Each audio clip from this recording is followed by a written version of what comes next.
Hello दोस्तों, नमस्ते, प्रणाम। मैं आप सबकी ललिता मिश्रा अपने यूट्यूब चैनल ललिता देहाती गीत में आप सबका स्वागत करती हूँ।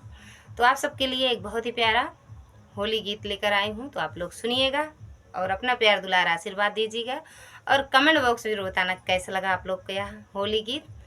हर हर महादेव, राधे राधे। आइए देर न करते हुए आपको सुनाती हूँ होली गीत।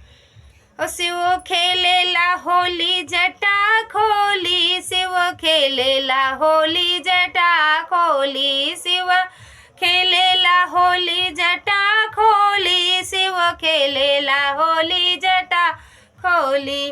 पहली होलिया कैलाश पे खेले, पहली होलिया कैलाश पे खेले, कैलाश पे खेले, कैलाश पे खेले।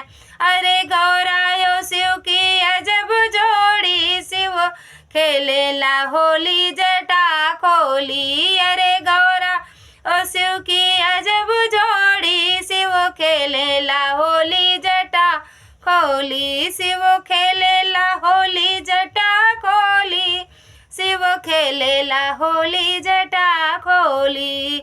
दूसरी होली अयोध्या में खेले, दूसरी होली अयोध्या में खेले, अयोध्या में खेले, अयोध्या में खेले।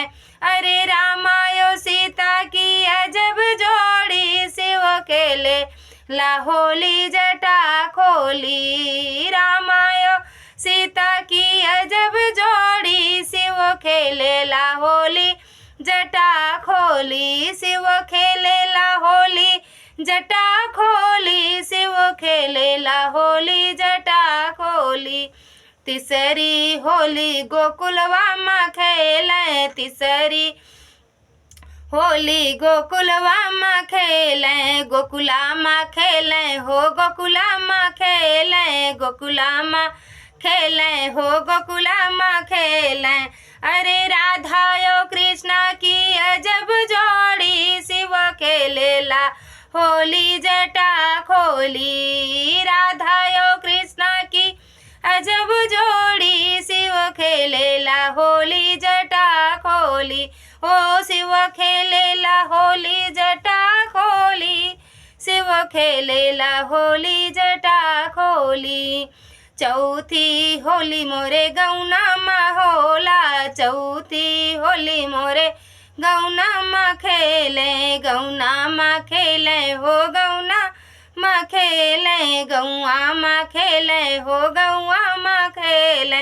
देवरे भाभी की अजब जोड़ी, शिव खेलेला होली जटा खोली, देवरे भाभी की अजब जोड़ी, शिव खेले लाजो, शिव खेलेला होली जटा खोली, शिव खेलेला होली जटा खोली, शिव खेलेला होली जटा खोली, शिव खेलेला होली जटा खोली, शिव खेलेला होली जटा खोली।